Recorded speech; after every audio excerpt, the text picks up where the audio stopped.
Death penalty sentence for drug dealers. Forget the dealers. You want to slow down that drug traffic, you got to start executing a few of these bankers. White, middle-class Republican bankers.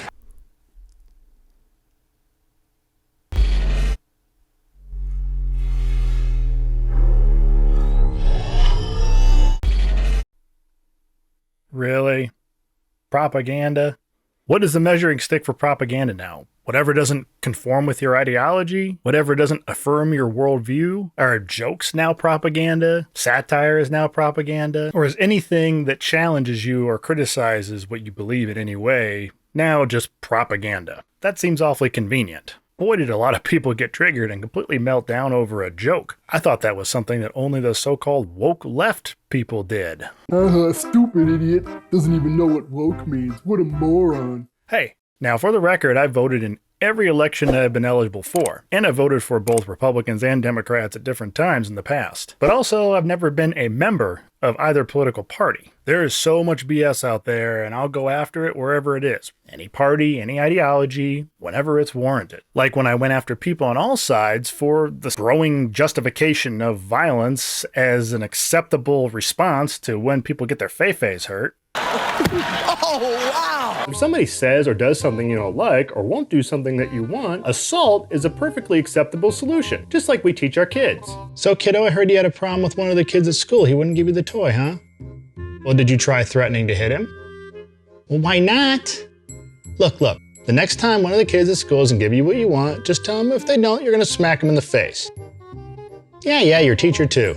So remember, folks, violence is okay, as long as you get what you want. And if you don't like that, I'm gonna punch you in the face. Then there's the time I went after some people on the left for justifying Russia's invasion of Ukraine by just pointing out everything bad America ever did. So-called leftists who claim to hate American imperialism, but are just fine with Russia taking over another country by force, who constantly talk about manufactured consent for war by the US government and US media, but just believe whatever propaganda is coming out of Russia?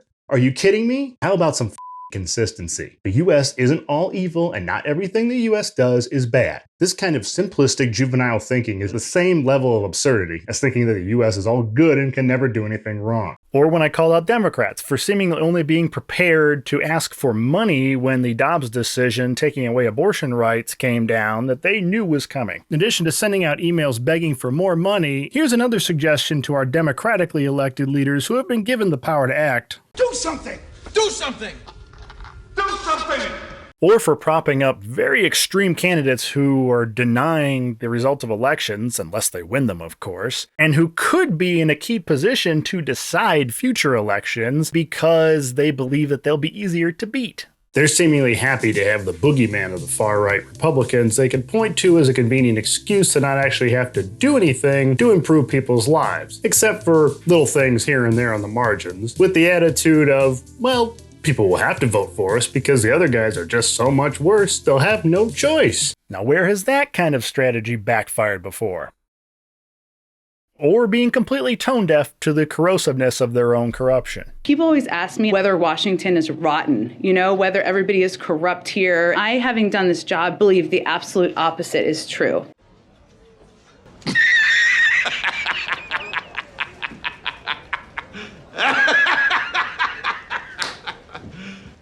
You serious? Make something legal for them that would be illegal if anyone else did it. Essentially, a crime for thee, but not for me. Now granted, not that these many problems don't exist all across the board, and I have taken more of an aim at the right in recent years. And the reason for that is primarily because there just happens to be just a giant avalanche of BS tumbling off that mountain.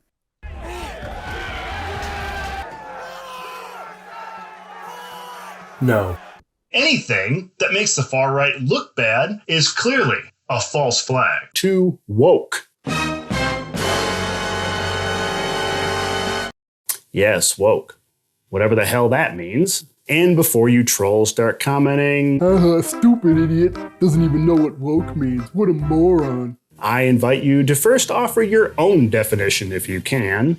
Should be quite illuminating. We've never seen this kind of identity politics in the selection of justices before. Certainly not with the 108 white male justices that have served on the court throughout its history, compared to the 7 non-white male justices. I mean, their race or sex had absolutely nothing to do whatsoever with their selection. Teachers have been the targets of vicious attacks, accusing them of abusing and grooming children by asking them to wear masks, or even broaching topics like sex, race, or our history. But you want to trust them with a loaded weapon around the kids? You're going to actively put more guns into schools? Sticking it to a woke company and owning the libs, which seems to be what matters most to them these days. Well, that and tax breaks that funnel more and more money away from people who need it toward those that don't. Can't forget about those tax cuts. If you want the government to run efficiently, why would you not fund the agency that brings in the money? That's something I never really understood. It doesn't make any sense. I mean, the only real reason you would want to do that is if you want to be able to get away with tax fraud. Oh. These are the law and order people. These are the people who are against street crime. They want to put street criminals in jail to make life safer for the business criminals. Yeah, they're against street crime, providing that street isn't Wall Street. Support our positions and give us money, or we'll punish you. Stop giving us money, and we'll punish you. Targeting a specific person or company because they say something you disagree with kind of sounds like the so-called cancel culture Republicans are always railing against. And using the power of the government to do it sounds like big government overreach. And they're certainly against that. They were going to get government off our backs. Yeah, but when it comes to abortion, they don't mind government being in a woman's uterus, do they? Yeah, they're going to get government off your back, but they're going to tell you how to live your sex life. It's the old American double standard, you know, say one thing, do something different. We can't have anything that impedes on people's freedom like that. All right, we've already rejected the bill to legalize marijuana. Let's move on to the bill to make abortion a felony past the point of fertilization. They're all in favor of the unborn. They will do anything for the unborn. But once you're born, you're on your own. Instead of actually dealing with the weapons, you've been spending your time focusing on the imminent threat of those dangerous books. 87,000 new IRS agents. 87,000 breaking down our doors, taking all of our money. Terrifying, if it were actually true. Listen, there's a simple solution to all that poisonous evidence that they're trying to shove down your throat. See? Now I can believe anything that I want. Constant effort to exploit cultural differences and turn them into a culture war, it's pretty stupid. Waste of time and energy. A distraction from more important issues that actually impact all of our lives. You've been running your mouths for years about an invasion by immigrants, namely Mexicans and Muslims. Basically, scary brown people. And now so many of you right-wingers can't seem to empathize with Ukrainians taking up arms to defend against an actual invasion? Really? Well, I mean, why should you, right? It's only one country just deciding to invade another based on the premise of a shared ethnic heritage, the same blood and soil, if you will. If the production of my presentation is bankrolled by a multi-billion-dollar company with lots of bells and whistles, flashy graphics, and dramatic music, that means everything I'm saying must be true. I mean, I lie. Why are you so quick to defend and even lavish praise on him? Is it because you actually admire him? Why? Because he hates the same people that you do? Or maybe there's something about his complexion that you can identify with. Maybe it's because you wish you could do here what he did in Russia and is trying to do now in Ukraine. Just take over by force. Hold your knee onto the neck of those less powerful than you. Maybe it's just bullies paying respect to other bullies. Don't politicize it. You want to know what's really politicizing this? Letting babies get gunned down and immediately trying to shut down any and all discussions of how to prevent it. And it absolutely doesn't mean that those who once claimed to stand for personal responsibility now refuse to accept any responsibility whatsoever for anything they say and do. That certainly couldn't be what's happening. Beware of people who tell you what you want to hear, or are too scared to tell you the truth, or try to scare you and then try to get your money. Because there's a good chance that they're just completely full of crap and spewing a bunch of bull.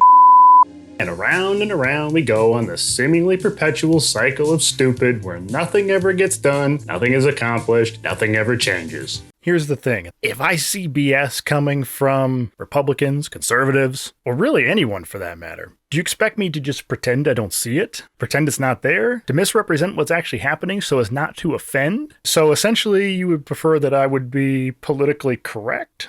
To shield people from having to take responsibility? To face the consequences of their own beliefs or actions by pretending that everything is just both sides evenly all the time? I'm on the side of the truth, what's real, trying to figure out what that is. My background is as a social scientist, after all. I'm interested in trying to figure out what's happening, who's suffering, who's engaging in harmful acts, with a focus on crime, justice, and related laws, policies, theories. That's my wheelhouse. Now, I'm not going out of my way to hurt anyone's feelings, but I want to encourage others to challenge their preconceived notions of the way things are. Now, is the approach that I sometimes take a little bit crude and harsh? Sure. But I'm interested in what effectively conveys the message that I'm trying to get across. Does it break through some of the noise? And why use so many quotes from others, including George Carlin? There's a certain message that I want to get across, and somebody's already said it, and said it well. Why try to reproduce that and fix what's not broken? Besides, am I going to really be able to say it in a way that's more striking and impactful than one of the greatest comedians of all time?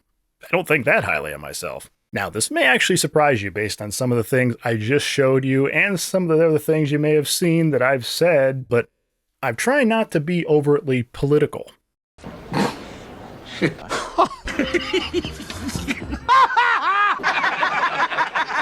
Yeah, I know, but it is true. Only recently have I started to make more overt political statements. I don't generally cover the political rat races, the back and forth nonsense, the campaigns and all stuff like that. As I said, my focus is on crime, law, policy, explaining human behavior, why we do what we do, and why we respond to things the way we do. That is my primary interest. That's what I'm primarily focused on. But often it's difficult to explain what's happening without touching on politics in some way. It's hard to really nail on policy, especially when you're trying to explain why we have certain policies or why we don't have other policies that would work a lot better according to all the available evidence we have without touching on political realities. It's hard to talk about policy without touching on politics.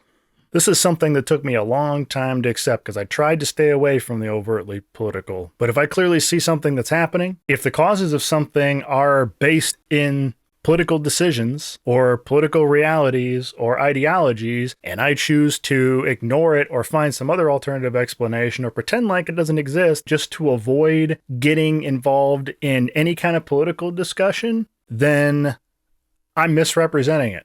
And it would be a disservice to all of you if I were to pretend like what is happening is not actually happening and try to wash it away with some other explanation. If there is one side that's primarily responsible for something, and I try to make it a both sides issue, not calling something out for what it is, not describing something as it exists, is itself a political decision. Because sometimes trying to avoid being political is itself political.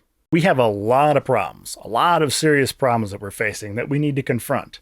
As I'm looking at everything around us just completely falling apart and thinking about the world, the way that it is, and the way things are going, the way it's going to be as we're getting older, and the world we're leaving for our kids, it becomes very difficult for me to just be a good boy and keep my mouth shut. Because if there's one thing I've learned over time is that if good people don't speak up and say something, the idiots and the assholes always will.